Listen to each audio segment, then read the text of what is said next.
This is our auto rotary paper pleating production line. We will explain each module and corresponding function of the machine in detail.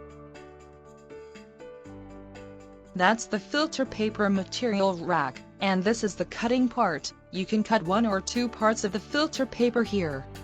There is also a preheating function under the cutting module. Here is the water tank, used to humidify the filter paper to increase the flexibility of paper. Preheating it here again here. This is the roller here. Different paper heights require different molds. This is the core part of the machine. Here is the wavy module that collects filter paper. You can see clearly here.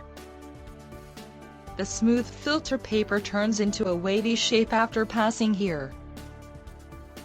The next module is for drying and shaping the filter paper. That's all. For more details, feel free to contact us.